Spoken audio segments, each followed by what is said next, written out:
Welcome to the Vergecast, the flagship podcast of Vox Media. At least for a little while longer. I'm your friend David Pierce. Nilay and David is here. Hey, buddy. What's up?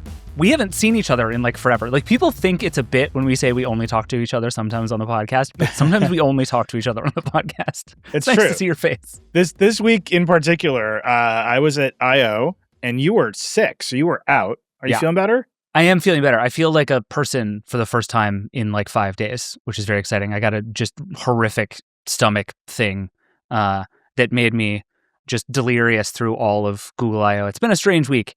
Yeah. But you were out there. You talked to Sundar Pichai. That's going to be on Decoder.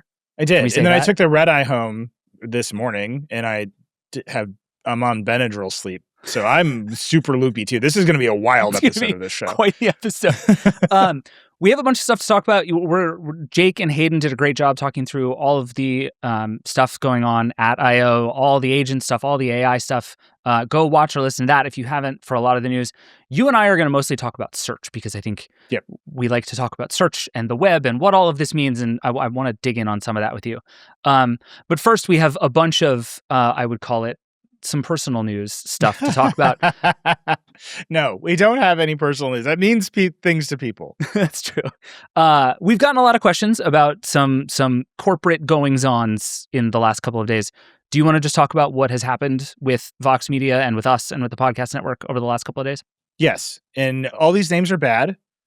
We make a lot of fun of a lot of companies for having bad names, and our company is not immune to it. There's something about being an executive at a large company that it just makes you incapable of naming things other than using the same word over and over again. And Vox Media is absolutely guilty of it. So here's a quick version of the story. 15 years ago, we started a company called Vox Media. And it was called Vox Media because when we all left AOL, we had actually joined a company called Sports Blogs Inc., SB Nation, for our sports platform. And so we launched The Verge. We needed a new parent company name. And I will never forget it. The people of this company voted, and they wanted to call it like Super Huge Inc. Our CEO was like, "We're super not doing that." And so there's a company called Vox Media, and it was just the two brands for a minute. It was just the Verge and SB Nation, and the third one is Polygon, which I'm unhappy they sold in deeply meaningful ways that all the executives know that I'm deeply unhappy that they sold. And then they launched Vox.com, and then they bought Eater, and they bought New York Magazine, and so like the people who run this company have just been acquiring stuff. Under this umbrella brand called Vox Media. And none of that has really ever bothered us. And because I have like founder syndrome, I've basically just ignored them. Like I don't pay a lot of attention to the thing that is Vox Media. And we don't share a lot of like stuff with them. We just don't. We're just our own little thing.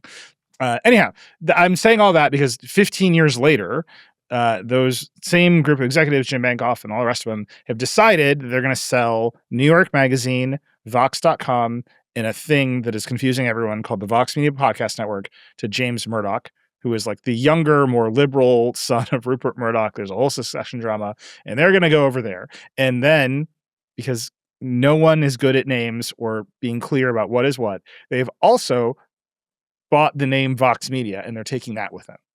Right. So that is confusing everyone in the deepest way. So they're still our company, the same one that we've had forever. It's selling things to another company, so it's going to receive a check, and then we're just going to continue operating our company the same as ever. And so the amount of nothing changing for The Verge is like off the charts. Like literally nothing is changing for us. We're going to have to rename our company, so I'm in the market for new names. If people want to suggest them, I'm happy to take them. Can I interest you in Versant? What are your thoughts? We're just like not going to do that. None of that's going to happen. I will move. What if we come up with an abbreviation that starts with MS and then ends in a bunch of nonsense? So that's what's happening. It's like James Murdoch bought a bunch of stuff from our company, including the name, which is hilarious. Some of our executives are going to go to that company. Some of them are going to stay at this company. But the Verge is staying exactly the same. The thing that is confusing everyone is that they bought this thing called the Vox Media Podcast Network, which David and I have to say in the credits of our shows all the time. The Vox Media Podcast Network does not own our podcast feeds. It does not run our podcasts. It does not have editorial oversight into us. It is an ad sales network. So it has a bunch of people that it works with, including Kara Swisher and Scott Galloway and Maria Sharapova and Brene Brown and Megan Rapinoe and Sue Bird. Like, it just has this like cast of characters who all basically own their own feeds. and it bundles them all up. Marquez Brownlee, Waveform, they're a client of the Vox Media Podcast Network, but they own their feed. That's their product. And all VMPN does is it bundles all that inventory up and it goes out in the world and it sells ads for us. And that has always been the case. And so they're just our vendor now. And that's fine. Like I don't, as you all know, I do not think about the ads. I don't read the ads. So like I don't have any particular feelings about that because it is called the Vox Media Podcast Network. And because we say we're part of the Vox Media Podcast Network and in an effort to communicate to listeners that if they would like to buy ads, that's who you should talk to. People think that something is happening to us, but literally nothing is happening to us. Yeah, I think that's right. I mean, and I think the way I have explained it to a couple of people is essentially just that it is not their podcast, it is our podcast, right? Like they took they took the people who sell the ads for our podcasts, and that is now part of a different company. And what that will mean down the road, I have absolutely no idea, and plan to spend absolutely no time ever thinking. Imagine what I'm going to be like when I'm your client instead of your coworker. Genuine nightmare. Having been your coworker, nightmare. I'm just saying, like, that's the relationship that's going to change. Yeah. And I'm excited about some of that stuff. Like, it has been a big unwieldy company for a minute. It does a lot of things. It pulls in a lot of directions. The company that we will run, that is legitimately the same company, they just bought the name, is one, it's going to be fine. It's like a healthy company with a healthy amount of revenue. We're going to be fine. And we're a bigger, more important part of it now. Right. So it's like smaller, more focused, and like I'm excited about smaller, more focused in real ways. Yeah, walk me through that just a little bit, because I think the most common question we've both gotten in the last 36 hours has been something to the effect of, is this the beginning of something terrifying for The Verge? Right. Like there's been actually a really sort of lovely, overwhelming bit of support from people being like, don't let this kill The Verge. Like, oh God, if this kills The Verge. And like, I want to make everyone feel better that this is not killing The Verge. There are no bad signs for The Verge here, but I do want you to just sort of briefly explain what this actually looks like in your head right now for the sort of next turn for us. If anything, maybe literally nothing changes and that's fine. But like, what does this mean for The Verge in your mind as we go forward now? So let me just pull apart two aspects of The Verge. There's the newsroom, right? The reporters and editors who wake up every day and like write and edit and report the news. Nothing is going to change for them. Maybe like some software licenses will change, right? Because the company is deciding who gets what software license. Maybe we can stop using Airtable and David can finally be happy. Do you see what I mean? Like that kind of corporate-y stuff will change, but the actual work will not change. Our relationship to you, the audience, will not change. We're shipping dark mode. It's like we're just going to keep trucking along. On the corporate side, a bunch of stuff will change. Like these companies are pulling themselves apart. They're going to have to duplicate services in a lot of ways and figure out who gets what. And the people that go over it, like the lawyers and accountants that go to one company or the other company will have to rebuild those competencies, right? Like just corporate stuff. I don't expect that to affect how we do anything. And maybe the simplest way of saying this is we're not the ones who got bought. Right, fair. We're the ones receiving the money, right? Like there was a purchase. Right. We're also not the ones being left behind, right? Like it's important to say that is not the thing that is happening here. The company is not leaving and just sort of abandoning us back here. That's not at all what's going on here. I'm like, see you later. I don't know what else to say about it. Like, I don't think about that. I don't think about those things. I do not spend 1 minute of my day. I say this to our staff all the time. I don't care. Like, I don't buy. Like, I'm excited to run a smaller, more focused company that can be more aggressive. And that is what I intend to do. Now, if some other billionaire shows up and is like, what we're going to do is AI generated slop, I will fight them to the death. I don't think that's going to happen. But that's like, who knows, right? Like Jeff Bezos could be like, well, I ruined the Washington Post. Now I'm going to ruin the Verge. Like, sure, right? Like anything is possible. But the thing that's visible to me from where I sit today is we're going to operate the Verge tomorrow exactly the same as we did yesterday. I just want to say that if Jeff Bezos tries to turn the Vergecast into whatever that weird new Washington Post opinions podcast, he's going to make us do to our faces whatever he did to his face.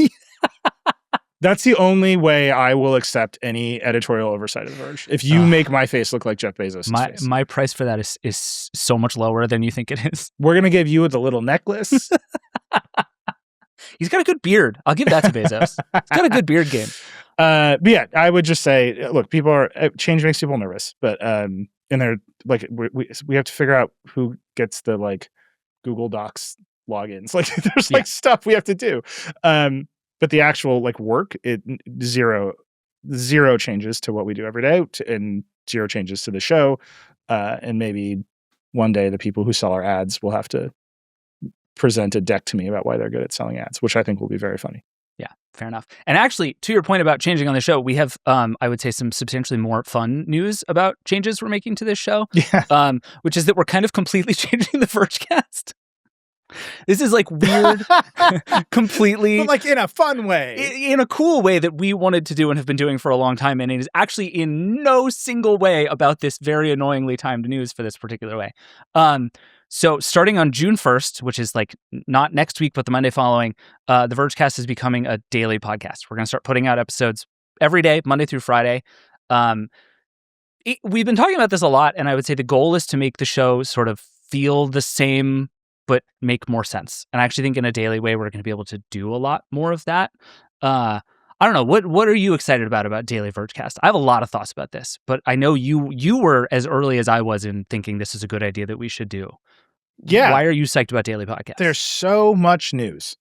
That's what I got for you. There's so much news, and we have so many listeners who constantly tell us that we should just do it one like 6-hour show every week. Yep. Which we should not do. Like, we will not survive if we do that. It's actually easier to make a little bit of show every day. So we're not going to make like 2-hour Vergecasts every day. Right. We're going to, I think David's plan is to make tighter, more focused stories every day that you can listen to. And then can I say the most exciting thing? Please. We're going to reheat 90 Seconds on the Verge. Yeah, we are. Is the top of the new daily Vergecast, which is a beloved product that everyone has wanted us to bring back. So we're going to have 90 Seconds of Verge, which is like news of the day. Obviously, we're going to participate in the clips economy. So that's going to go out into the world as clips. And then we'll have a little story we can tell you every day. And there's so much that even when we make the rundowns for this episode, or when David makes the rundown for the other, we just leave so much stuff that is interesting and important. We just leave it out. Yeah. So I have always been like, we just need to make more show. Like, we have to make more of this because we're not covering everything we can cover. We're not talking about all the things we can talk about. We don't have enough space for our staff to show up on these shows. And I'm really excited that the Daily Vergecast will let you hear from more of our team. And then I'm obviously just thrilled to bring back 90, which is going to be the most fun. It's going to be great. I am excited about it. And I think it's been really funny planning all this out while also becoming more and more ruthless about how we think about distribution around the entire internet. Because on the one hand, I started from the exact same place that you did, right? Like, this lets us do more stories. It lets us do one story a day, which is just a thing I think makes more sense. Like, having a structure that is like, here is what you have come to experience. You are going to experience that thing, and then you're going to leave. It's like, that's a good user experience. Whereas what we do with a lot of our shows is just like, here's a grab bag of stuff. Are you into any of this? And that's like, I think one reason people want chapters from us and have wanted them from us for so long is that even the way that we have to write titles for the show makes it hard sometimes to know what you're going to get and when. And doing it this way is just going to give us so much more transparency. So like, one way to think about a lot of the show is we're just going to take the Tuesday episode and pull it apart into 3 different parts, right? Which gives us a little bit of room to expand on each one so that the episodes don't get insane. And we don't have to worry about sort of the packaging of things. Things can just be what they are. But also, like, as somebody who writes most of our headlines, can I tell you how happy I am to only have to make a headline make sense for one thing every day, instead of having to be like, what is the underlying theme between these two things that have nothing to do with each other? And how do I tell you what this is going to be on YouTube? And how do we make a thumbnail for it? And how do we like explain this to our audience? The YouTube of it is super interesting. Yeah. Because YouTube, you know, you have to play to the algorithm. You have to play the game by the rules of the field, or whatever this metaphor is. That's the Benadryl talking right there. YouTube does not want you to like put a long list in a headline. Correct. They want you to say one thing, like exclusive, Sundar Pichai explodes, or like whatever, you know, watch David get destroyed, like whatever. And so that's going to be every episode of the Vergecast from now on. And then you can load up a bunch of options, and then YouTube will like A/B test them for you and pick one. And often, I think even on just the last episode that we did together, it was like, are we going to pick the Xbox news or the Apple news? And the algorithm picked one. And like some of the comments are like, I wish I had known that the Apple thing was in here.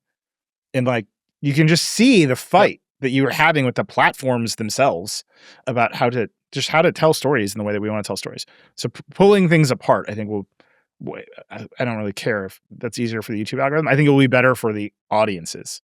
Like we'll be able to just communicate what you're going to get in a more direct way.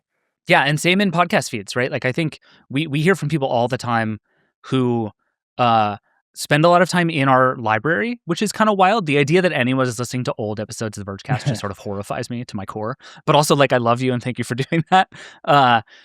But it's going to make it easier for us to communicate what you're about to get, right? And if you're somebody who just dips in for certain things and doesn't, I think this is all over our website right now. Like one of the reasons we did follow features and one of the reasons we've done some of the parceling out of different pieces of the site is so that like if you don't want to see Elon Musk, you shouldn't have to, right? And if you come for an episode of the podcast that we don't tell you is about Elon Musk and then it's half about Elon Musk, that's actually a crappy experience.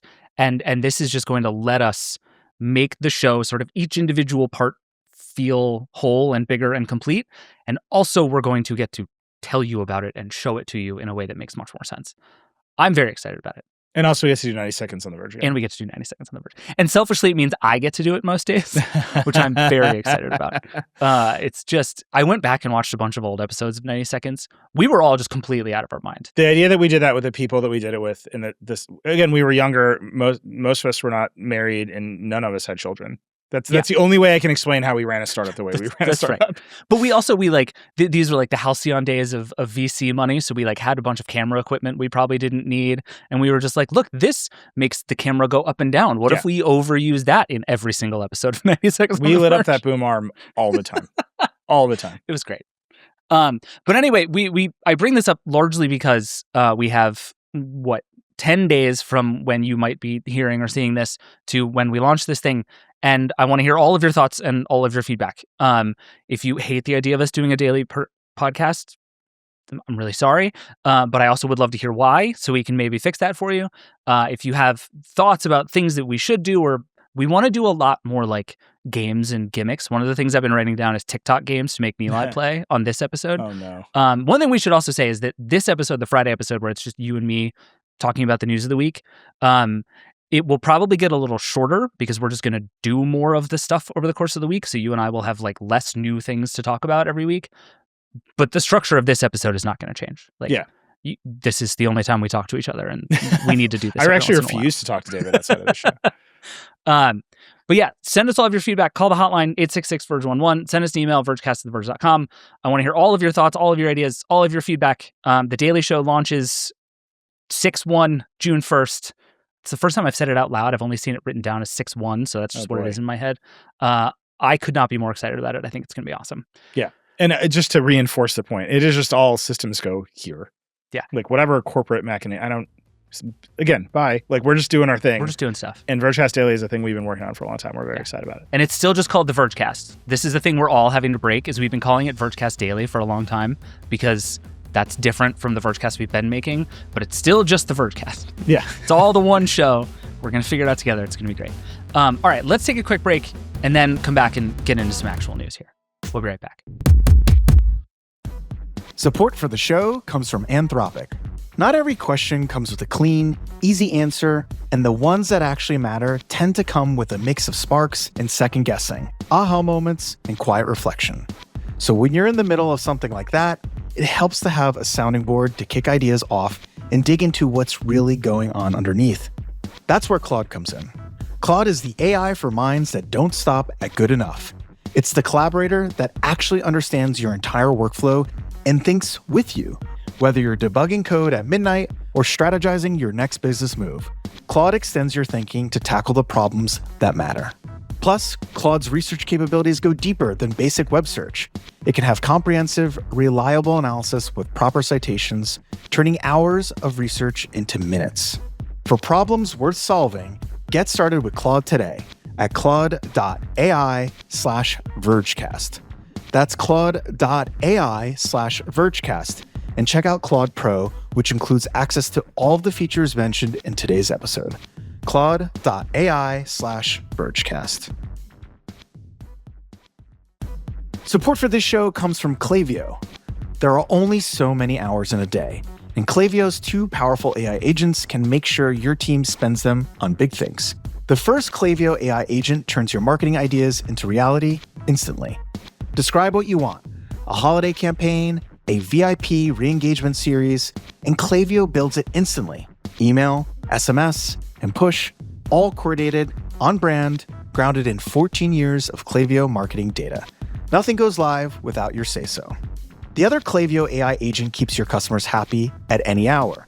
Brand trained to answer questions, make product recommendations, and handle orders and returns. No hold music. Marketing that launches instantly. Support that never sleeps. Join more than 193,000 brands, including Away, Patrick Ta, and Dollar Shave Club, already growing with Klaviyo, the autonomous B2C CRM. Get started at klaviyo.com.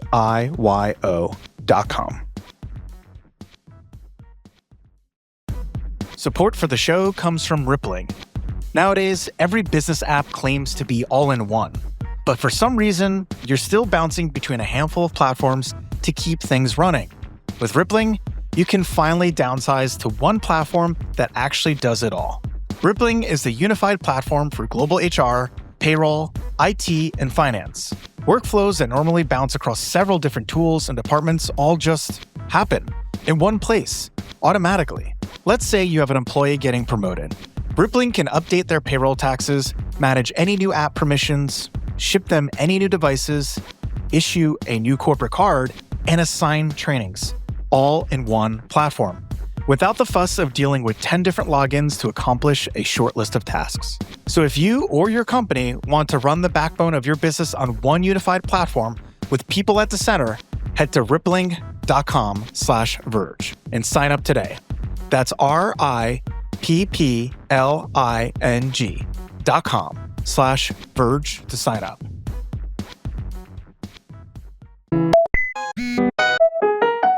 All right, we're back. Let's talk Google I/O. Nilay, you were there. I missed this whole experience. So, like, give me the vibe check. How were things at Shoreline this year at Google I/O? They were very hot. It was like 85 degrees. Oh. I made a video. And that's a sunny place. It's sunny. It was hot. Like, there was a lot of like, I'm going to do this AI demo just to be in the air conditioning. I made a social video when I was not wearing a jacket for the first time, like in any video ever, maybe. And a lot of people were like, Nilay, it's hot. And I sent all those comments to my wife immediately. So thank you to Google. You did look good in that video. It's just a fact. Fully the camera angle. Also the sun glinting off my eyes. Again, I said, just if you want to say I look hot in Instagram comments, it hasn't worked yet on Becky, but they're going straight to her. If you want to guarantee Nilay will read your comment 12 times, that's how to do it. I sent her the screenshot of the first one, and we're getting like a new air conditioner, and her entire response was to send me a picture of the wiring to the new air conditioner. I was like, come on, man. That sucks. Anyway, Google I/O was great. It was just like always fun to see everybody. I'll just like describe the narrative of what we heard in this keynote, which is, okay, it's not AI anymore, it's agents. We're putting agents everywhere. We have a new model called Omni, which is very powerful. It has some world model characteristics. It can simulate physics, so it can make better videos because it understands physics. 3.5 Flash is their new faster model. It's cheaper to run. It's more performant and more powerful than some of the pro models of the past. Google's just very happy about where it's taking its models. And then it is agents everywhere. That is their whole idea, is that now Google can take action on your behalf across a number of products, across a number of services. How that will come together is, I would not say, a coherent story for them in like the classic Google sense. Yeah, that's Google. And then the changes to search are like vast. Yeah. And you can see that actually the future of search, if we just keep linearly progressing, is that it becomes the agent platform. So they changed the search box. It's now called intelligent search. It's bigger. It's multimodal. You can put photos in there. It can generate stuff at you. It can generate apps at you, which we should talk about. And you can see how intelligent search is going to connect right to what's called Gemini Spark, which is their like agent in the cloud. Yep. And you're going to ask it some stuff and it's going to deliver you some information, but it might also say, hey, do you want me to just do that for you? And like the agent will run away and do that. And that is all monumentally important for the future of the web, but Google seems very committed to all of it. Then the last piece of this. So I've now described some very tactical, very tangible things. Like, here's these products and like, here's how they work. And at the very end of it, Demis Hassabis, the CEO of Google DeepMind, came out and was like, with Google's power and skill, we will get to AGI and we will look back on this time as standing on the foothills of the singularity. And he was like, goodbye, everybody. And that was like the most jarring part of I/O. Like, very tactical announcements, very product focused. They announced something called the Universal Commerce Protocol, and like Walmart's going to use that so that agents can shop for you, right? Like, whatever. And then at the end, it's like the singularity is also here. Yeah, I'm curious for your reaction to that, because the thing that is most fascinating about that to me is that Demis Hassabis is the one who said it. And I think for a long time, Demis has been one of the most sort of calculatedly reasonable people talking about how big and huge AI is going to be. He's not one of the people talking about universal basic income. He's not one of the people saying it's going to, take away everybody's jobs in 2 years.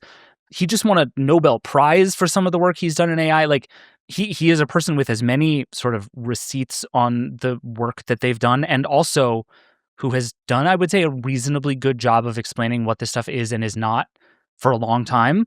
So for him to say that was shocking to me. Like, was it in the moment bizarre? Like, if Sam Altman had said that, you'd have been like, whatever, Sam, you wrote that on your blog 45 times. But for Demis Hassabis to close Google I/O by saying, like, what up, singularity, is just wild. Like, it was wild in the juxtaposition. Has Demis Hassabis always believed that he's working in AGI? Yes. Sure. We just saw in the Musk v. Altman trial, everyone in this industry from the top down is always talking about Google and Demis beating them to AGI. Like, he's just a specter that looms over this industry. Yeah. It's obvious that this is what he's working on. I think that the juxtaposition that made it stand out for me was we just spent like 2 hours of Google launching products, like very tangible, pretty small in the scheme of things products that build on a lot of these capabilities in huge ways. But when you search Google for what are some great restaurants in Tuscany, and it builds you an app that's like, I made a schedule for you for the weekend, you're not like, AGI is here. Do you know what I mean? Like, yeah. The products we saw were meaningful, interesting improvements to the existing products because of AI and what you can do with it. And then, because it's Google and they always have to talk about their revenue, we saw a bunch of stuff about like shopping. And then at the very end, he was like, we're going to cure all disease with the power of AlphaFold, and the singularity is here. That to me is like, I think they did it that way as a reminder of what the ultimate ambition is. Right. And the products we're seeing, and I talked to Sundar about this, the products we're seeing are still not, they're not going to prove that out to anyone. That's the gap they have to close. Right. If you're like everyone, like I asked Sundar why, people hate AI, and we talked about it for a little bit. And he's like, it's not just a marketing problem, which I think was an important, I asked him directly, and he was like, this is what I'm saying. It's not a marketing problem. Like, we have to communicate all the value, and we have to show that we're going to make people's lives better. And some of that is, when you use Gemini Spark, it can like run around and like figure out how to do a block party for you, which is like their big example. And I want to talk about that because it was very funny in very specific ways. But also, we're going to cure all disease. And also, we've got our eyes on the big prize. And like, there's some amount of, you've got to show more of an intermediate step, right? Like, there's we're going to make productivity a little bit faster with agents. And then there's the singularity. And like, what is the thing in the middle that actually shows us that we're almost there? Step 1, a daily briefing in the Gemini app. Step 2, cure all disease. That's kind of what I'm getting at. So that was the vibe, was like, well, boy, Google's doing a lot of stuff.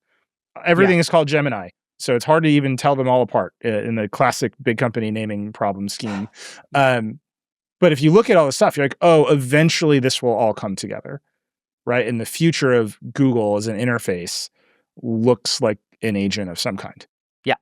Yeah. And you get the sense, I mean, I think this is where it goes back to the search box thing, right? That the like, Google is redoing the search box thing, I think has been slightly overblown. They're basically, it's like, it's getting slightly bigger and you can add more stuff to it.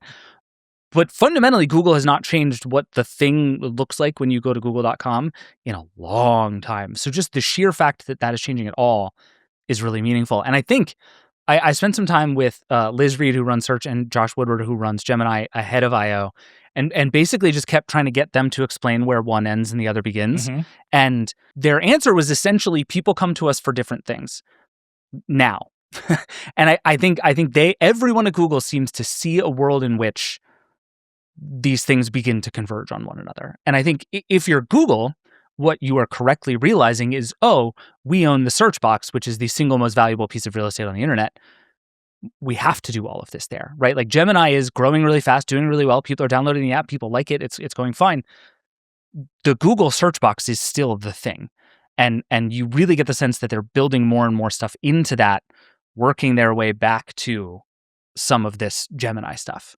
And the thing that Google search is becoming to me is super fascinating, right? Because the sense that I got from this is Google has figured out how it's going to make money from AI in search, which is why you mentioned the universal AI cart thing, where you can shop all over the internet with your agents, and essentially Google will manage all of the shopping aspects of it. Do you know what's really great for Google when it does that is it gets to make money during that. Like everything on the internet is payment processing is like not a wrong way to think about the business of the internet. And that's a good thing for Google to do. It is a thing that will work for Google as a business. It's a thing that's going to make a lot of agentic stuff easier. Google's also building a lot of the tech that people are going to use to run their agents. Like, you can just see how it all accrues back to Google makes money even in a world where the search business goes down. I don't think they're counting on that happening tomorrow, and I suspect they're counting on a really big AI ad world coming too, but like you get the sense Google thinks they know how to make this turn now, which I don't think they knew even a year ago. Well, I think there's a couple of things at play there. One, the other way they're going to make money is by charging you lots of money to use this stuff. Yes, true. Like most of these features are in paid versions of Gemini, and you can pay anywhere from $20 to $200 a month to use this stuff. And the idea that Google should be a paid product in this way is just really interesting, right? Like this is the most look at these cool new features we can give you in Google search if you pay us money that I think we've ever seen. Yeah. So that's just really interesting. Like Google's got to be so thrilled. Like at some point we need to go do a whole retrospective on OpenAI randomly deciding to charge $20 a month for ChatGPT and the fact that like changed the economy forever. Like that is what happened. But sorry, keep going. Well, I just like the idea that Google is going to make money by charging you a lot of money for a thing that has been free for a long time is fascinating, right? Like, and I don't think anybody knows the rates, which is why it's from $20 to $200. Right. Like, there's just a huge amount of rate variability and pricing pressure that they're going to sort out. The other piece is I think they are less worried about sending traffic to the web at large than ever before. Oh, clearly. I think they're over it. And they, when they first rolled out AI overviews, there was like outcry, like uproar. Like we did it. Like I coined the term Google Zero that everyone uses now. Literally every publishing CEO, every media CEO is running around being like Google Zero. Like Roger Lynch, the CEO of Condé Nast, is on TBPN being like, we model our company at zero Google traffic now. And I'm like, oh, you're saying zero because of me. Like I know what's happening. Like, and you know what I really respect is that you don't get mad that you don't get credit. I should charge these people less. Really? It's $20 a month to say Google Zero. You should trademark it. But like, the reason I should. I should charge all the AI frontier labs for training on Google Zero. The reason I'm bringing it up is like that was not real. Right. It was a danger and everyone was guarded against the danger. And now it's real. And like all the digital media companies are talking about Google Zero, and Google itself is like, all right, like you got mad at us. There's a lawsuit in the UK where Google literally referred to publishers as free riders on Google search because the publishers want to be able to opt into search and opt out of training, and Google won't let them. Mm-hmm. And like that's a lawsuit. They're training on YouTube videos. They're not going to let creators opt out of training on YouTube videos. Like there's a lot there. And I think Google has decided that they're over it. Like, do you know what I mean? Like in a real way. The traffic is zero. They're sending zero traffic to big publishers. Now they get to do the next thing. And, they will tell you, I'm sure Liz said this to you, that in many ways, they think the web is bigger and more vibrant than before. And people are doing longer and more in-depth searches. And to validate, like their data shows that when people at the end of AI mode, they actually go read the original sources to validate, right? And this is the dynamic that they think they're in as Google. Well, no, can I frame that slightly differently? Because Liz Reed said this to me in our conversation. I've been thinking about it ever since. That Google's stance seems to be that we are going to send vastly less traffic, but the traffic we're going to send you is going to be so good that like if you're a commerce site, you're going to get fewer people, but you're also going to get fewer sort of passersby, that by the time somebody makes it to your website, their likelihood of buying from you is going to be so high that you're going to make up for it with traffic quality over traffic quantity. And I think across a huge spectrum, that is the case Google is going to make to people, that yes, we're sending fewer people to you, but the people we're sending to you are going to be there so much more on purpose that it's going to be worth it. And I think that is an unbelievably generous read, both of Google's intentions and of society, but it is a fascinating thing. And even if that comes true exactly the way as Google sees it, it will still change the way the web works in its entirety forever and ever. My criticism of almost every Google search demo for the past 5 years has been they cannot see beyond ending every single interaction with a transaction. Right. Every Google search demo, you go back and look, and they're like, we got to buy shoes, and then you buy something. And the idea that you're going to get fewer drive-by visitors, but more of them are going to buy shoes is one view of the web. Right. The web is for shopping. The idea that the web is for information required all of that scale, right? Like the programmatic ad business that propped the whole web up required Google to send floods of traffic to all kinds of people. All that's gone, like just straightforwardly gone. The affiliate business that like the Wirecutter, like we have it. Like we've talked about Google Zero with those we did air purifiers. There's like air purifier blogs that just like got wiped out because Google's just like, buy this one. And now you're not going to the dedicated air purifier review company that's going to sell you the best one. Right. And even if Google is trying to do that, that assumes that Google is exceptionally good at only identifying really great content and really great users to match the two together. And Google is demonstrably not good at that over the years. And I have I over time, I've had a lot of feelings about that. Like one, Google just changed the rules of the game on a lot of companies, on a lot of people. Yep. Right. And on the audience, like Google users are getting measurably different Google experiences now. Yeah. One of the things I asked Sundar, and I won't give away his answer, but the idea that you and I are going to get different sort of infinitely personalized answers to different search queries because Gemini might make you a different search results page than me. Sure. With different answers in it or even different interactivity because it's going to make you a different app than it will make for me is kind of wild, right? Like Google search has been a universal source of truth for a lot of people in a way that no other platform company has even cared about for years. But like you can Google it and the answers will be pretty much the same for you and me is like pretty foundational. Yeah. And now it's like, nope, like it's just it's you and your agent, like having your own little world. And like, what's that going to be like? So it's beyond traffic and money. And, I think digital media companies are all pretty dumb. Like I've been saying Google Zero for years and years and years. Like now they're all saying, it's like, did you make any plans? Are you ready for this? Because it was always happening. It was never going to not happen. So like, does Google owe them the traffic? I don't know. But they did change the terms of the deal. They did weather the storm of introducing AI overviews and then AI mode. And now I think they're over it. And their position is, yeah, we'll send some traffic to you. And it's at the last step when people want to buy the shoes. That's the traffic you're going to get. And you have to be happy with that. And then for like us, people who just use Google, the step to, oh, this is an agent. Now I'm not using the web. Google is going to use the web for me, and I'm going to just use this interface. It's right there. Like it's so close. And on the one hand, it's kind of exciting, right? Like that is the next version of an interface. It's the next version of an interactive assistant that everyone's been talking about for years and years and years, and Google is poised to do it. Mm-hmm.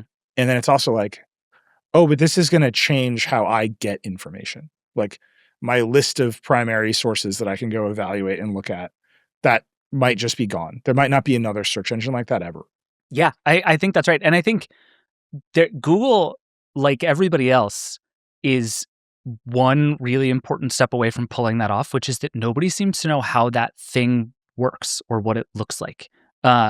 This was sort of all over I/O as they launched widgets and they launched super widgets, and they have this thing called generative UI, and they have the new thing that's like Google Alerts but AI generated. So when you tell it to sort of monitor something for you and it'll tell you when things update, that I actually think is going to be really useful to a lot of people. Like, tell me when XYZ happens, and it just will, is actually like a very cool Google search feature. But there's this thing that Google is trying to create that is not quite an app, and it's not quite a page of search results, but it's somewhere, it's sort of it's like a living, breathing organism of something that is like permanent, but also changing and acting on your behalf. And it's like, what is an agent supposed to make for you is a question no one has answered and everyone is desperately trying to figure out, right? Because it's like, is what's supposed to happen that I tell you what I want and then at the end you show me the Amazon order page? Sure, that solves one kind of problem. But it's also trying to figure out all these different ways to keep you in the loop, like booting up a virtual machine inside of your ChatGPT chat, ain't it? Like that I know for sure.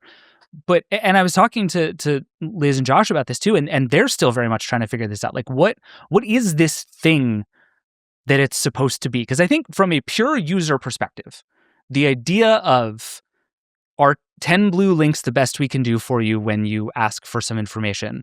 The answer is no, right? Like I think Google is correct about that. For most of the time, when I want to know the stock price of the stuff in my portfolio, 10 links is the wrong answer. Google can do better than that. And I think Google is correct to have pushed to do better than that. There are lots of downstream effects to that I think are complicated and messy. But if you just purely look at it from like, what is the best user experience in this moment? Google is pushing in a lot of good user-forward directions here. Yeah. But the question is, what is the thing that I want when I ask those questions? No one knows, including Google. And so I think the reason a lot of this looks like mess to me is just that no one has solved this sort of basic primitive question of what is this new interface? It's not chat. It's not a page of links. It's not charts. It's not spreadsheets. It's something new, and no one has even begun to crack it, as far as I can tell. And I think that's why they're doing it in like 3 different places. Yeah. Because you can see like, oh, these should all come together, right? Search and Spark, which is the agent platform in the cloud, and then Canvas, which is the thing that builds you an app. Like those things should get a lot closer together. Yeah. And then form, like, what does Voltron look like? Does it have a mustache? Like that's like the question you're asking. What does Voltron look like is very good. Yeah. Like Canvas is really interesting. The thing that makes you apps. And you know, all of the demos are like, I'm going on vacation.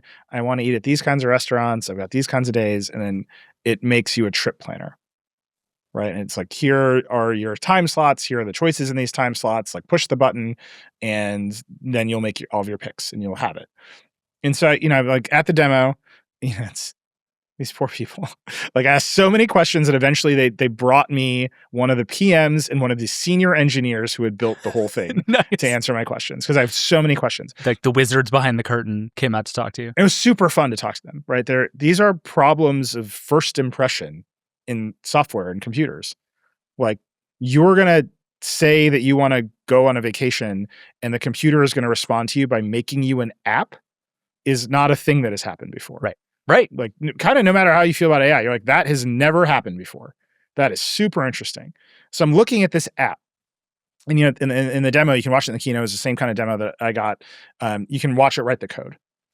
And I'm like, first of all, that is insane. Like there's no way that we're making the app like from scratch every time. Like that can't be how we're doing it. And then you look at the app and it's got like heart icons in the things. So you can say favorites and like, it's got all these app ideas like that you would make if you're, and I was like, does it know about the heart? Like, did it just decide that there should be heart icons here? Where do they go? Like, where's the data stored? If I want to share this planner with someone else, like it's an app. Like there's all kinds of questions you can just get to by looking at it. And one of the most interesting things that they talked to me about was the idea that there's only so many categories of apps that are appropriate. Like everyone asks for planners and fitness trackers and like food trackers, like basically all just like trackers and lists. Yeah. Right. And I'm, you know, all just like pounding the table about software brain and you're turning everyone into software. And then here's the thing that makes everything in the software. And they're like, yeah, we're not actually in the end going to custom write everybody different apps. We know that people asking for vacations are going to want a vacation app and we will have one and we will tailor it to you on the front end. And that's just a bunch of HTML, CSS and you can use it. And then if the next person asks for one, we're not going to code it from scratch again.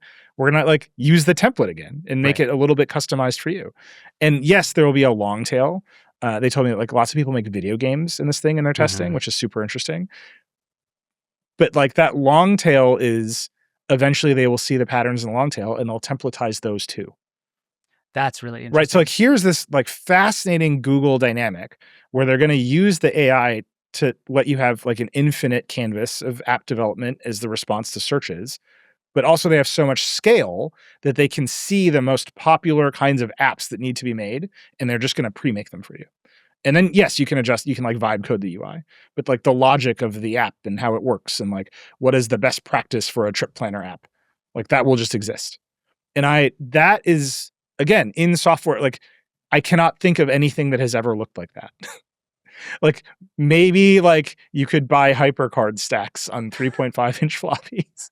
Well, weirdly, the analog that comes to mind for me is like Microsoft Word templates, where it's like Clippy pops up and it's like, it looks like you're writing a resume. It's like we're almost there again. And I think that actually strikes me as exactly the right approach rather than reinventing the wheel every single time. Because again, these tools are prone to go wrong. And when they go wrong, they spiral off wrong further and further and further wrong. Yeah. But like, that's why, Anthropic came out with Claude Design, which is designed to say, here's basically what a good design is. And let's just start with that. And if you want to mess it up, knock yourself out. But we're going to try to start you in a good place and let you build out from some sort of functional structure. And with apps and stuff, that seems actually like exactly the right strategy, especially for people who don't want to think about data storage and the structure of their app and what tabs go where and what the mechanics are supposed to be. Like people are like, I want an app that feels like an app, but does this one thing the way that I want it to. And Google can just do that for you. That strikes me as very smart. And the opportunity is you're going to introduce more interactivity, and you can only really do that with AI. Like it would have been hard, I think, for Google to do this with the tools that existed before AI at the scale that they have it now. They can bring the cost down because they will be able to see so much interactivity and be like, these are the core categories where we're bringing the cost down. And then they still let you have the infinite canvas where you can try anything you want, right? And and then more and more people will do more own things, and they will templatize more and more things. The turn, and this was the second part that I just found so fascinating, is let's say you do build the trip planner, right? Like, okay, I picked all the restaurants I want to go to. The turn to, okay, agent, go book the restaurants. Right. Go get these things done is right there. And that is not wired up yet, right? You can go do that independently in Spark. You can go say, do all this stuff for me. You can do that in other parts of search. Like it will call around, its intelligent search will like call around all the barbershops and find out what like the prices are. Like, I don't know if anybody wants to do that. Like I personally am not yet at, I am comfortable having Google synthetically voice call all of my local businesses and talk to them. And they gave me a demo and it was like the fakest demo. I was like, this phone call did not happen this way. That's not how anybody reacts to this. No one responds in such structured ways that the robot definitely knows what's happening with prices and cuts, right? It just made no sense to me. But like, that's the next turn. And if you just wire up, okay, I'm going on a trip, help me out. And then you get some choices and then you're like, all right, get it all done. And then the agent goes and gets it all done. You've totally gotten away from search. You've actually ended up at the robot Butler that everyone's been talking about this whole time. And especially because it has a computer in the cloud that can use on your behalf and it can write code for. And this, if you want to get all wild-eyed about AGI, you're like, oh, I have a computer that can use itself. That's the thing that like inches you closer to something that looks like autonomous intelligence. I'm not sure that's a Singularity. I think that might just be a Chrome browser that can use itself. But like for a lot of people, that might be good enough.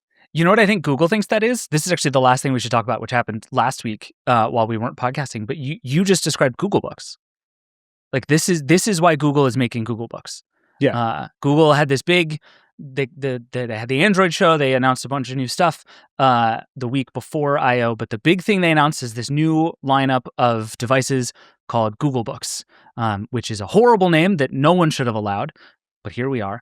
Yeah. And the pitch is essentially what you just described. It's how do we bake all of this AI stuff more directly, more seamlessly, more cross-platform into your computer. And I think you just backed all the way from search into the exact case for the Google Book, which I find absolutely fascinating. The danger here, and it's funny that you said search, right? You're kind of not doing any searching anymore. Google is doing searching for you. And the name Google Book is bad because I don't think people are like What I want is to more closely align myself with a giant corporation that has scraped all the data in the entire world to train AI. Like, whoops. It's like, also just a crappy word to say and look at. Yeah. Google Book. Like, That's ugh, true. I don't like it. Microsoft Book. Like, it's just like nobody wants this. You know, Yeah. like, but the idea that your computer is actually just an interface to like a giant robot in the cloud, it's also coming. Mhm. Right. And it's coming in voice. You saw the glasses demo. The glasses demo, by the way, is fascinating. You know, they asked it to order coffee on DoorDash, and it opened DoorDash in a virtualized container on an Android phone and clicked around in DoorDash to order the coffee. Oh, interesting. Like, totally wild, right? Like, shouldn't you be able to just use the DoorDash API? Like, what's happening here? Like, where does the logic live? Where do the apps live? Can Google just use all the apps on your phone without permission from the app vendor or without additional payments? Does it even matter economically? Like, Google is upending the soft economic agreements of the entire internet by just doing stuff for people now. Yep. And finding ways to do that stuff, even if there's not some formal API to do it, right? There's not a formal API to call your local businesses. Google's going to call them and use a robot voice to talk to them. There's not a formal way to order coffee on DoorDash. Google is going to open the DoorDash app on your phone and click around for you. And like all of that has just massive implications for how we use computers, how all those companies make money. And I think Google, they've done so much fighting about search traffic and Google Zero that they're just like, screw it, we're doing it. Like, this is so obviously the future. We can see it. It's pretty cool if it all works, and we'll figure it out along the way. And like, respect to them for just getting over it and doing it. But woo, that's a lot of change really fast. Yes. Yeah. I mean, and Google is, I think, maybe uniquely able to actually do this thing, right? Like this would seem like incredible brazen nonsense for almost any other company, but like Google, for a lot of ways, is the company that sets the standards that the internet runs on, like in a very real way. This is why they're so excited about Universal Commerce Protocol. Right. Like, Amazon is going to use UCP. They're not going to participate in Google's Universal Shopping Cart, but Amazon is like, yeah, we need a standard for how agents will access our shopping platform, and we're going to use the same one that Google is pushing. Yeah. And they also, Google is pushing Synth ID, and they're signing on to C2PA, which is content credentials, and now everyone is going to use them. Yeah. And like, you need Google to do it, to your point. Right. But yeah, and Google is also now, I think they talked about this at I/O, they're pushing on WebMCP, trying to make the model context protocol a sort of part of the fabric of the internet. They put out all this stuff called modern web guidance, basically telling everybody how to do agents. Like, Google is able to tell the internet how to work, and people will do it. Like in the way that Apple can tell you how to design your iPhone app, Google can tell you how to do the web. Okay, so here's why, though. This is the thing that I think is really interesting. They've been able to do that because if you play ball, Google sends you a flood of traffic. Right. Google, I don't know, 10 years ago, they're like, we're going to do Google AMP. And every web developer who listens to the show just like involuntarily shuddered. Like, that shit was horrible. And Google's like, but if you use AMP, wink, wink, we can't say it out loud, but you'll rank higher, right? Like, this was and I know now there's a Google executive who's furious. She's like, we never said that, but like, this is what everybody believed. The deal was, if you play ball, you get a ton of traffic. Google will send you a ton of traffic. If you play ball now, what happens? Google's still keeping all the traffic, and you might get a transaction down the line. Right. And again, like I'm saying, that's a lot of change for this ecosystem, like a ton of change for this ecosystem. And I can't tell if Google is being thoughtful. Like, Google is always thoughtful. You know, I talked to Sundar, he's very thoughtful. Or if they just see the end point and they're going to get there. Right. And like, both of those things are, for a company of Google's scale and ambition, both of those approaches are valid. But the part where they were like, we're never going to change the 10 blue links because everyone will be mad, that thing is over. Yeah, that company is gone. Yeah. Long, long, long gone. And I think, to me, it's really a fact of how caught off guard Google was by ChatGPT. Like, you get the sense the company learned to stop being afraid when that happened, right? That it's like, oh, actually being careful and thoughtful and slow and deliberate cost us. Like, we spent 2 years fighting the reputation that we had by being the ones who were careful and thoughtful. And actually what we need to do here is win. And I look, I think there are a million questions about whether any of this is a good idea or is going to ruin humanity. And like, we've talked about them ad nauseum, we will talk about them again, but like, just purely, if you believe this is the game to be won, it is very clear to me that Google has decided that the only thing to do is to win. Otherwise, you are at an existential risk as a company. Yeah, I think that's right. And I think they feel like they're winning too. Yeah. There was like a muscularity to I/O. It was scattershot in like Google way. Like, Gemini, what now? Like, what are you saying? Yeah. But everything had some confidence to it. Actually, I opened Decoder. It's coming out on Tuesday. I keep plugging this episode, but I literally talked to Sunor yesterday, so it's fresh on the mind. But we opened the Decoder conversation by talking about how he had turned over a significant amount of his senior executives and restructured the company after that ChatGPT moment when Google felt like it was on its back foot. And he was like, yeah, I had to make all the changes. I had to restructure and I had to make some big decisions about how to win. And I think this is the payoff. Yeah. It's going to be a fascinating next phase of this because as we've been talking about all year, this is the turn from we've built a bunch of technology to now we have to build products that people want. Yep. And if you don't build products that people want, none of this matters. Yeah, people are still going to hate AI. This is in the context of Eric Schmidt, the former CEO of Google, getting booed at a college graduation. Yes. Right? Like, the people don't love these products. And all of them are so iterative that they're not going to support, people aren't going to change their minds about data centers. Right? That's the dance that this whole industry is in. And some of these products are really interesting. Some of them, I brought up the Bounce House earlier. Some of them are just the most software brain nonsense I've ever heard in my entire life. They're like, I'm planning a block party. I want to get a bounce house. And then it issues a architectural drawing of a bounce house. And it's like, we're going to RFP the bounce house vendors. And it's like, what are you talking about? I don't know if you've ever gotten a bounce house, but the bounce house guy gets paid in cash. You know what I mean? That's not how this goes. Can I tell you, by the way, a thing I learned recently? Bounce houses, not that expensive. See what I mean? And make you very famous in your neighborhood. There's somebody 4 doors down from us who has a bounce house. That bounce house shows up at every damn birthday party in the neighborhood. You know what I mean? And no one's RFPing the bounce house. Google is not part of that transaction. You can buy a pickup truck and a dozen bounce houses and an inflator, and you can run a very good business the government will never find out about. Yeah. That's my advice to you, everyone. You're worried about AI? Bounce house guy. There we go. All right, we should take a break, and then we're going to come back. We're going to do Hype Desk. We're going to do the lightning round. We'll be right back. Support for Vergecast comes from Granola. Everyone's had a meeting where everything goes wrong. The internet doesn't work, the presentation has a misspelling in it, you zone out at the most critical part, and you're desperately messaging a coworker to see if they can get you up to speed. Granola wants to help fix those meetings and meetings in general. Granola is an AI-powered notepad built for the way real people actually meet.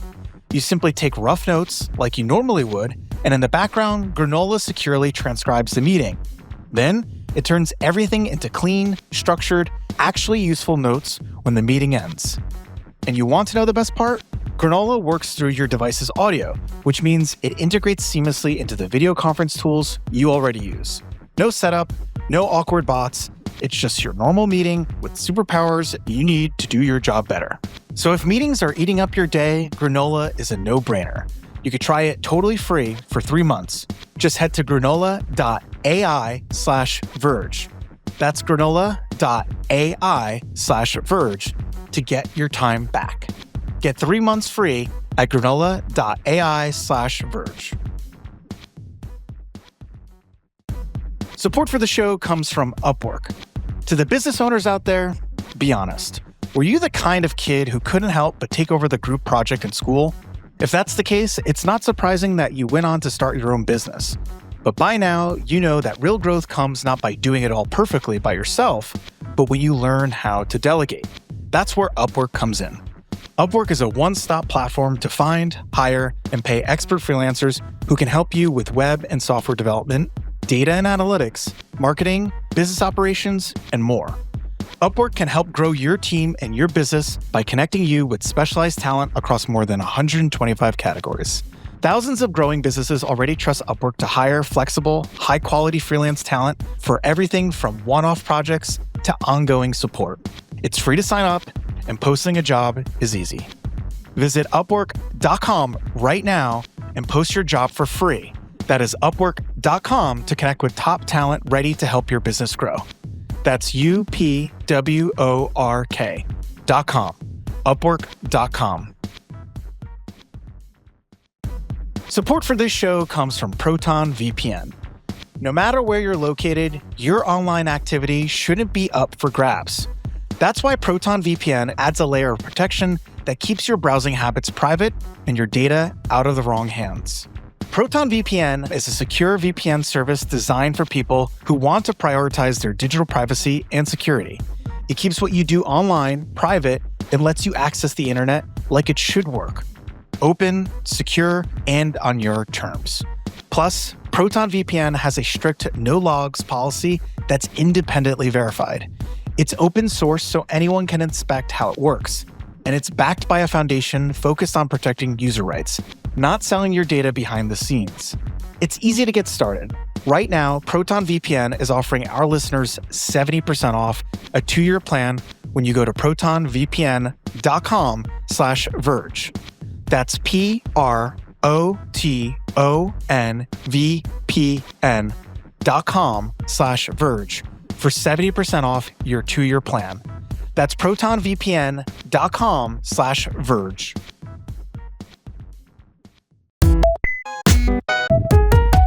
All right, we're back. It's time now for the Hype Desk. This is when our friends Ross Miller and Ashley Esqueda come and tell us about what's cool on the internet and in the world. Today, we have But Ross. Ross, welcome back. But Ross. I am sorry. Hello, it is I, But Ross. No, Ashley is actually out in Japan. She's at Bit Summit, which is a major indie game event festival. Really cool. Excited to hear what she's doing with that. But yeah, you were stuck with me this week, and I do want to talk about Japan anyway. I want to talk about Japan cars, and specifically Forza Horizon 6, which just came out this week. Yeah. All the car game nerds I know love this game. Yes. As both y'all know, I do not own a car. I am not as big of a car person, with the exception of Forza Horizon. Like, this is where I get super nerdy into details. I learn fine tuning. I remember how to drift. I amass dozens of cars in this game and just drive around for hours on end. I love this thing so much. So Forza, if I understand it, is like kind of a racing game. I love a racing game. I don't really care about cars, but my thing with Forza has always been that it seems to be like more a car game than a racing game. Is that fair?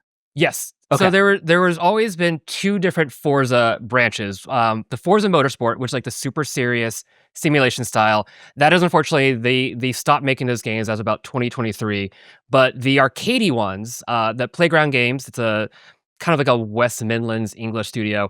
They've always made the Horizon series, which is open world. We'll pick a city in the world and we'll just make it a playground of like driving. So on the scale of like Mario Kart to Gran Turismo, it's somewhere in the middle, a little closer to Gran Turismo. But as I was showing Travis this morning, Travis was like, do you think I'll like the game? And I was like, here are the photos I took of me in an Acura NSX racing a Gundam mech.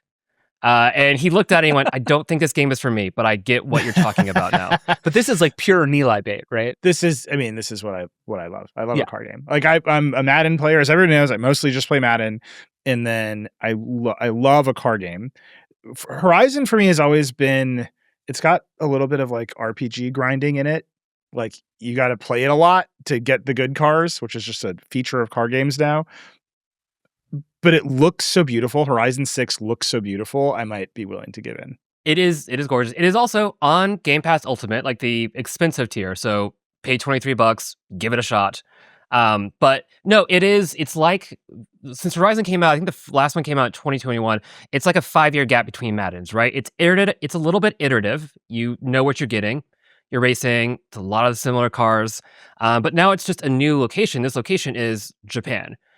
Tokyo, in a very small and condensed version of it, with a couple of like the key, Tokyo Tower, certain parks. You can definitely go to Shibuya Crossing with nobody in the street, so it's safe to drift. And then kind of go all the way up toward the mountains and get an off-road vehicle. Nilay knows this, David, you may not. You can also, if you want it to be goofier, you can just design the paint jobs of the cars whatever you want, or let other people do it and upload them. Nice. So right now I have a fleet of cars that are all Lightning McQueen. People are just going through every single car model and turning them into Cars characters right now. That's awesome. really funny. What are the early vibes on Horizon 6? My memory of Forza is people feel very strongly about every title, and not everyone is a huge success in everybody's mind. but the vibes around this one, at least pre-launch, were very good, right? The pre-launch were very good. Okay. Motorsport has had a little bit mixed. Horizon itself is always been big. I think the Metascore has always been 90 plus. Oh, dang. Okay. For the Horizon games, or at least like the last 4 of them. This one launched with a 92 Metascore, 72 reviews. That's not changing. It is the best review game of the year right now. It will probably stay top 5 or at least top 10 for the rest of the year. Wild. And this is going to be, without question, I think, the biggest game launch since Asha Sharma took over the Xbox division. So it is kind of in some ways a big test of the comeback narrative, the mind share. It is coming to PlayStation 5 later this year, but still in terms of like Xbox output. Yeah, I was going to ask about that, right? Like Xbox is a thing that makes exclusives to drive you to the Xbox console. That seems like they just gave up on that. And then I was curious how Sharma would like deal with that, but they're bringing Horizon to the PS5. They are bringing Horizon PS5. This was announced just because these like game development cycles. This is a 4+ year development game. It was a decision probably made long time ago before Asha took over. Who knows what 7 is going to look like? But this one is absolutely multi-platform. It's coming out sometime between July and September. Next month is Summer Games Fest, which is what E3 used to be. So we'll probably get the release date then. But for now, it is Xbox timed exclusive. And it is kind of one of the big ones coming this year. Fable is a fantasy RPG coming this year. There's a Halo remake, a new Gears of War game. This is one of the tentpole Xbox comeback narratives that honestly was kind of in the works before Asha took over, but now it's like she's in shepherding mode. Can she take what Phil Spencer and the team kind of set up for this year and continue to kind of like push this? We're coming back. We're not just trying to make Game Pass this kind of ubiquitous Netflix. We actually do want to have this sense of console exclusivity and kind of like brand ownership in a way that they were kind of veering away from for a long time. Xbox, all caps. It's the Verge in all caps now. That's just how we're doing it. It's like we're just rebranding things to all caps. Ross, you said you had another game you wanted to talk to us about, and I'm desperately hoping it's the game that I want you to explain to me why it's suddenly so popular. What is the other one you wanted to talk about? It is Subnautica 2. Yes. Is that the game? Good. This is the game. This is like an early preview game that is like barely finished, and it's everybody's favorite game all of a sudden out of nowhere. What is up with this game? It is everyone's favorite game for 2 reasons. One, it is a very fun sequel to a game where you're basically an underwater survival. You are alone on an alien ocean world. You have to keep diving deeper and deeper to get resources, rebuild your base, and see really crazy kind of flora fauna and like giant, colossal fish. This is a game that plays with that kind of like gigantophobia that people have.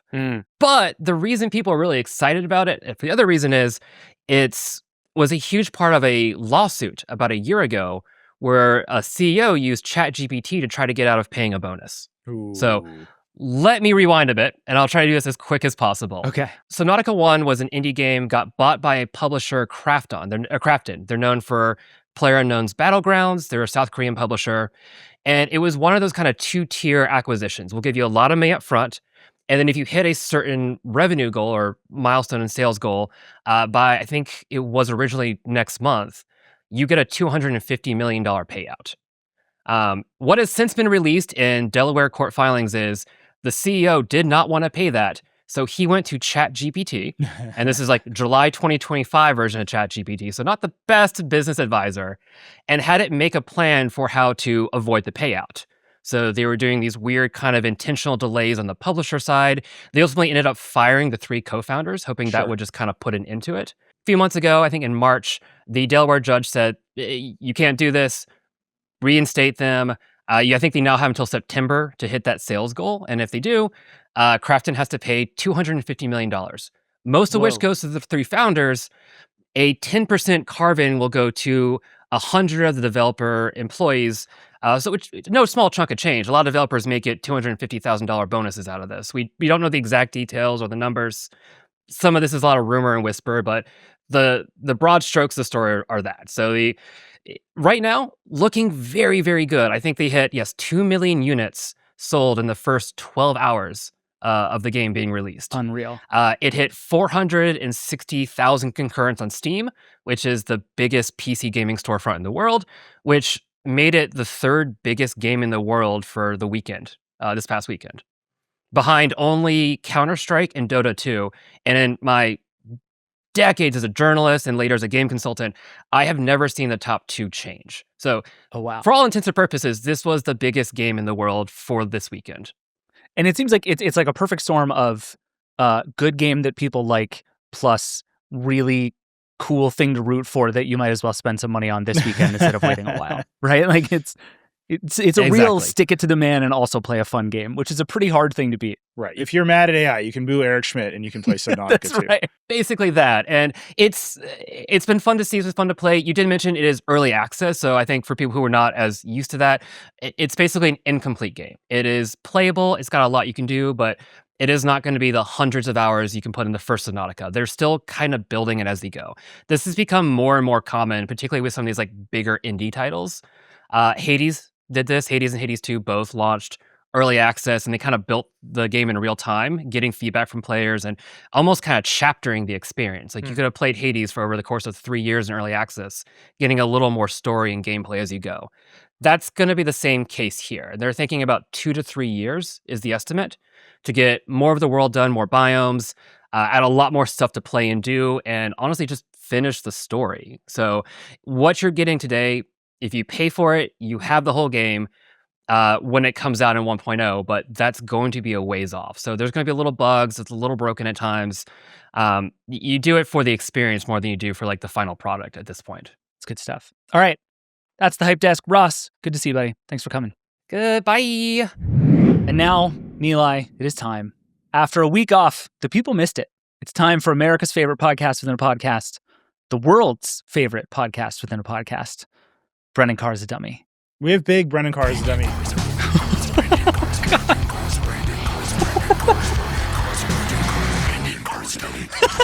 Wow. Whew. That was an energy I did not expect. That's coming a lot. Into, whew. Okay. That theme was by Gear Dead. Congratulations to all of us. Wow. I need to Woo, we're awake. come down from that. Yeah. Hello. I don't think Brendan deserves that kind of energy. No, it was really good. It was really good. What do you do this week, Nilay? Well, actually, first we have some big news in the world of podcasts within a podcast. Okay. Brendan Carr as a dummy was federated to On with Kara Swisher. Yes. And we did, she calls him a moron. So we have a beef. So I went on with Kara Swisher, along with current Democratic FCC Commissioner Anna Gomez and and Jamil Jaffer of the Knight First Amendment Institute at Columbia University, who I've talked to before, who's great. And we just ran down all the reasons Brendan's a dummy. And I called him a dummy 1,000 times. And at the end of that episode, we ran our Gregorian chant by Mila Dagumba. And then she actually ran another one of our theme songs as she read the credits, which is just deeply funny. So we have successfully federated America's favorite podcast within a podcast. I think Stephen Robles has done Brendan Carr's a dummy on his show.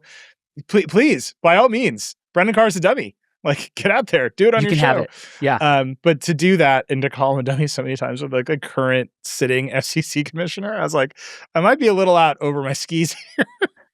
What was Anna Gomez's adjective of choice for our boy Brendan? She's wonderful. We've quoted her many times. She's out there saying how much of a threat he is to the First Amendment. She's still a she thinks he politician. sucks. Like, that's not unclear. Yeah, it's very obvious that she's like, we're doing way too much. We're censoring too much speech. This is a war. But she's very polite. Where I'm like, look at this dummy.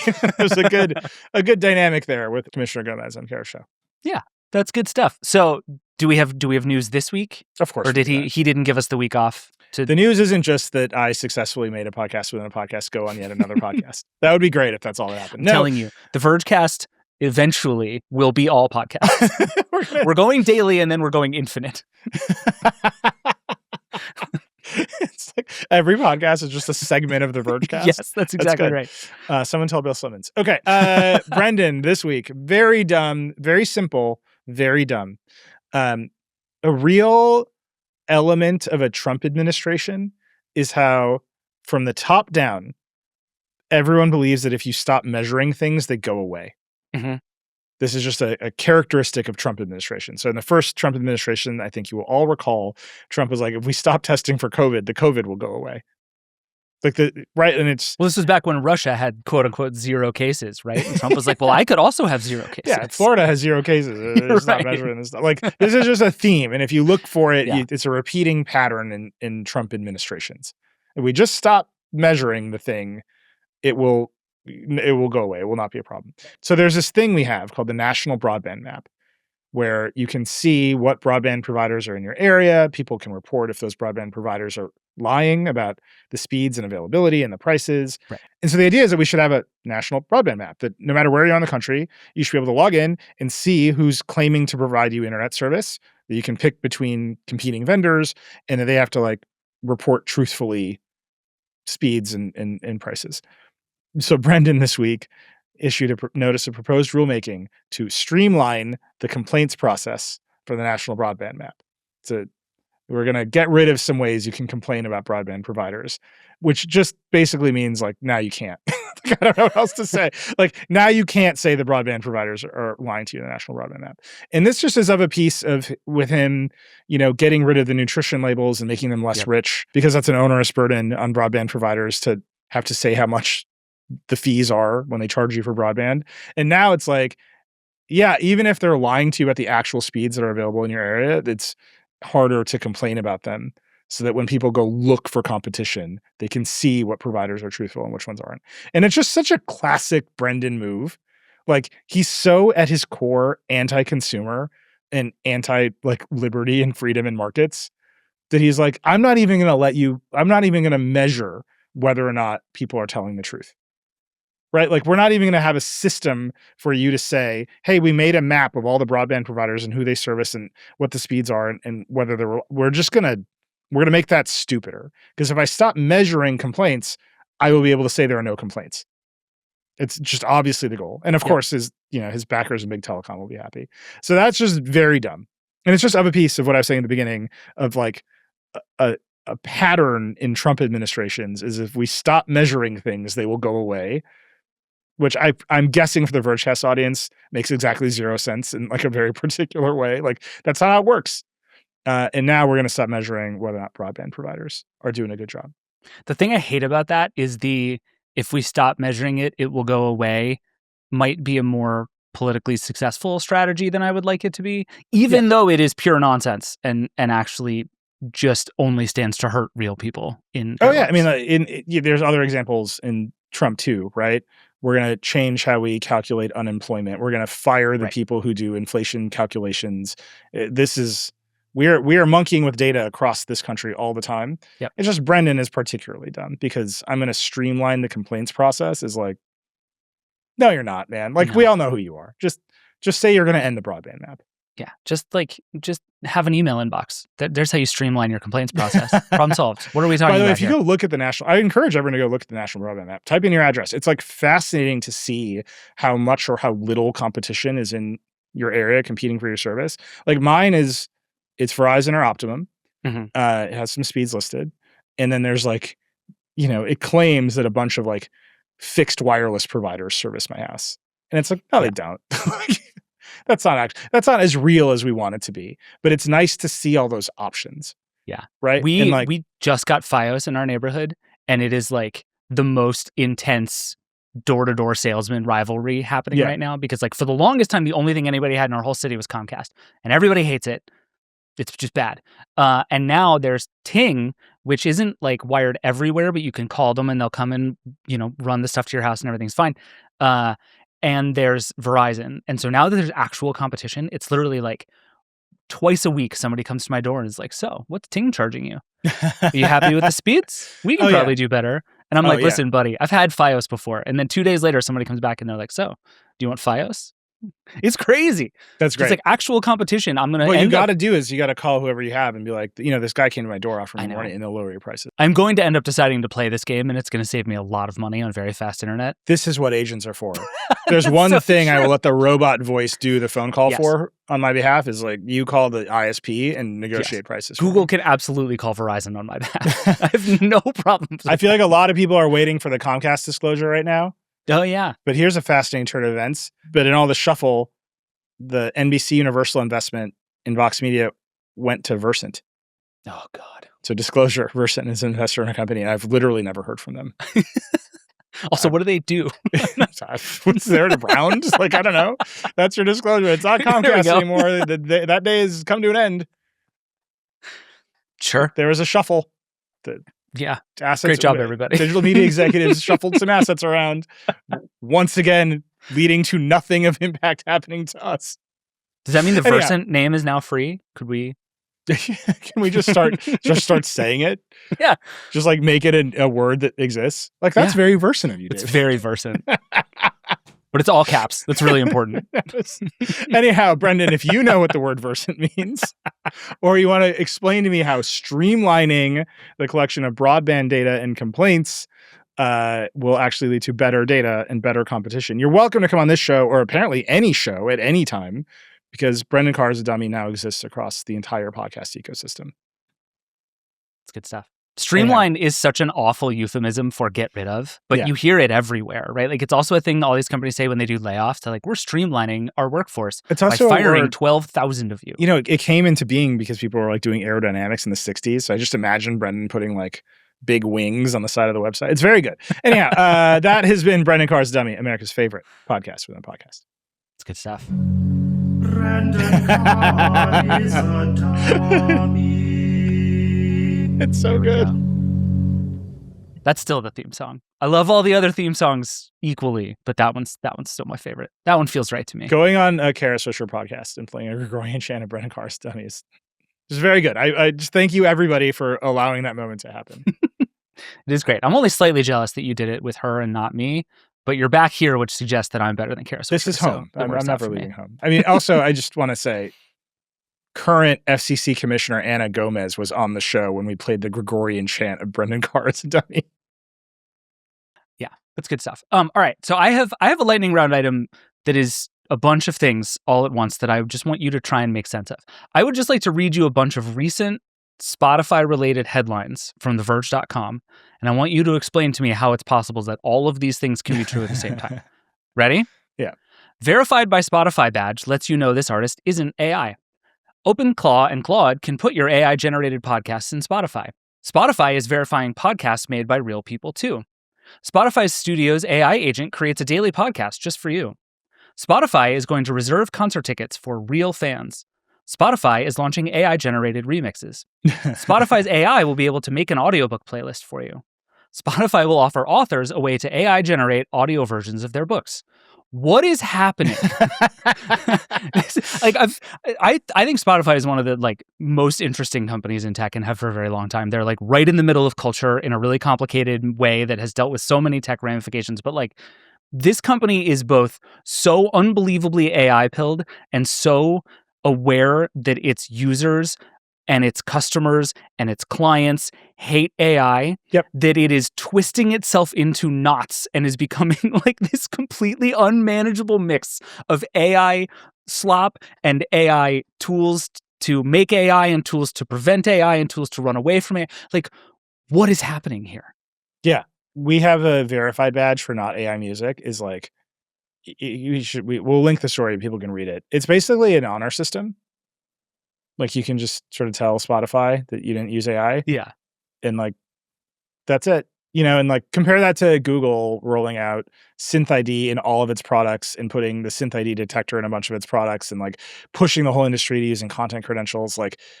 In Deepfake's world, it is just accepted that you are going to watermark everything that AI generates. Yes. In music world, because it's just the way music is made and layered and components and the fact that some artists are really into AI, there's no standards, there's no controls, and Spotify is just say it, and then we'll put a badge up, right? And it's a little more complicated than that, but not really. And then next to it is we want to make you playlists, and authors hate. I was just with Joanna Stern, and she spent 4 days recording her audiobook. Does she want a robot to do that for her? Probably not, because her audience doesn't want to, but some authors will because they find that and you can just see Spotify is we don't know where the existential competitive threat will come from, but no one is going to get there before us. Also, everyone hates it. Right. Also, everyone hates it. Is that's the thing. They're we have to do this, otherwise we'll miss it and somebody will beat us. But also everyone hates this and no one wants this, and we have to make sure we give people ways to get rid of it entirely. I have a lightning round item for you that matches right up with this. So it's more Google I/O. But YouTube announced that you can now remix YouTube Shorts and just put yourself in other people's videos. And it's are the creators going to be happy with this? There's likeness detection, there's controls. Is that something I want to do? Right? There's just this push to be put the AI in the places because someone else might get there first and figure out whatever the next iPhone of AI Spotify's is. Right. And it's like, I don't actually think anybody is worried about that. My most nihilistic view on Spotify is that Spotify is actually very happy for you to listen to AI generated music because it Of doesn't course, cost they don't have to Spotify pay- as they don't have much to pay money. anything. Right. This is why they're happy for you to listen to white noise. Right. So that Spotify is like thrilled to have a way to make the case to music labels that it's being the good guy here, but is also sneakily going to try to let you watch and listen to as much AI as possible. I hope that's not the case. I suspect it is the case. The thing about all of these tools to me is like the deepfake detection stuff and the likeness detection, all of this suggests and assumes that these companies have bulletproof tools that work. And they don't. They just don't. They never have. Content ID on YouTube doesn't work. Yep. Like it doesn't. It doesn't work. It works sometimes. But like there's been It this works whole enough for everyone to pretend that it works. Yes, but then there's been this whole rash recently of people uploading full movies to YouTube that stay up for a long time and lots of people watch them. And you can just watch all of Monsters Inc. on YouTube because someone uploaded it to their YouTube channel. Like the tools that are required to make this stuff work don't work. And I think at least one of the interesting things about like Sora, when OpenAI launched that, was like they built the sort of content detection stuff in from the very beginning, which is like, okay, you upload a video and you have to give it your proactive permission to sort of release that in the world for people to make remixes from. And I think if you start with that from the ground up, you have at least a slightly better shot of making that work. To try and backfill that into a platform as big and sprawling and messy as YouTube is just preposterous. It's just not going to happen. And so this thing where they're like, oh, well, you have the control. It's like, no, you don't, because your tools don't work. Yeah. Like, and you can't build these things on the premise that the tools work because they don't, and they're not going to. And so what are we doing here? It is really I think Jess Weatherbed wrote for us, like, now is the time for all of this content credentialing, watermark, deepfake detection systems to prove that they work. Yeah. Right. Like she has been writing for months, years for us now that everyone keeps talking about it and none of the systems actually work. Right. And every time, Samsung in particular puts out a new camera, like another wave of deepfake apocalypse has occurred. Like the what is a photo apocalypse has occurred. It's like in the past, like that's just a smoldering ruin. Yeah, we're well past that now. And now we're like fully into deepfake apocalypse. Yeah. And the idea that whenever you open YouTube, it should be able to read a watermark and show you it's AI generated is right up against everyone hates AI, and the creators know that if they say AI generated in their videos, people will yell at them, so they don't want the watermarks.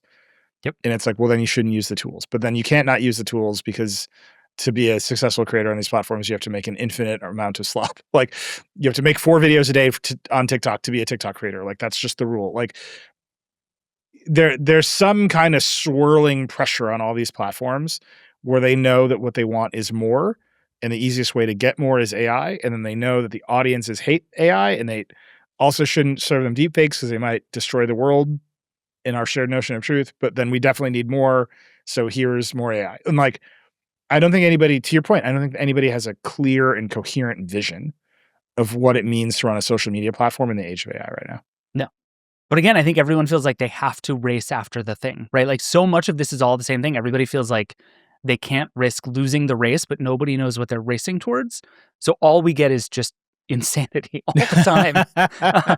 But again, it is interesting to see in the product, these companies start to recognize that people want out of some of this stuff, right? So you're starting to see, like, you've been saying for a long time that one of your big bets, I think in our year-end episodes last year, you said one of your big bets for 2026 is that we're going to start to see real segmenting of the AI social network and the human social network, even inside of some of these apps. It's starting to happen. Like that is actively starting to happen, even as these companies will not stop talking about all the AI features that they're doing. I also think, and this is maybe more conspiracy theory than not, but all of these companies are like pushing their engineers to use AI to code more things faster than ever with fewer layers of management and like product management and design than ever. And so like, of course they're shipping a bunch of weirdo garbage features. Like if you want to keep your job at Meta, you had better ship some stuff that uses AI to do something. Right. And it's like, do you like? Of course, there's no plan. Like, of course, there's no thesis to what these platforms look like.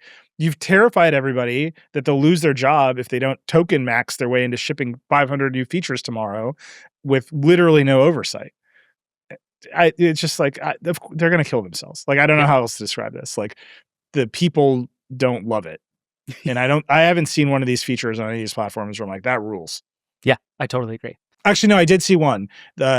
TikTok launched video summaries that were so deeply bad that they were actually great.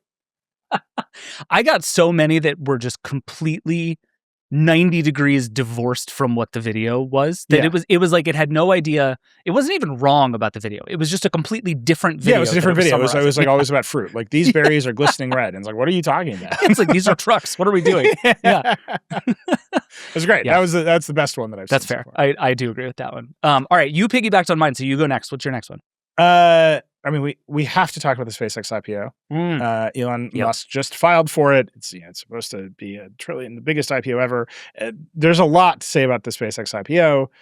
The fact that Grok doing deepfakes is a risk factor for SpaceX is hilarious, but it is listed in the IPO documents in the S1.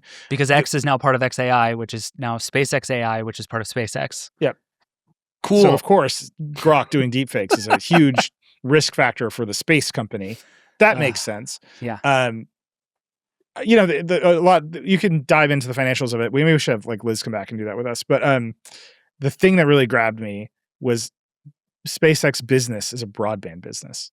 Mm-hmm. It is Starlink. That is the profitable part of SpaceX business. Everything else is kind of like losing money or like right on the bleeding edge. There's a part where they just sort of confidently predict that they will have the biggest total addressable market in world history. And it's like, how and why? And then you look at the actual business and you're like, oh, you're running Verizon, but in space with bigger fixed costs that Verizon could ever possibly dream of. Right. And like, there's something in there where I don't even think this is a hot take to say anymore. The SpaceX IPO is just a referendum on Elon Musk. Like, here's some wild ass shit. Do you believe it? Right. Because if you look at the financials, and everybody looking at the financials is like, what are you talking about? How do you get from here to there? And like, maybe you believe in Elon, and maybe this IPO is a referendum on whether retail investors on the IPO day are going to believe in Elon. I think we should go more into detail on it. This is why we're going to do a daily show. Like, this would be an episode of the Daily Show. It will be, in fact. Yeah.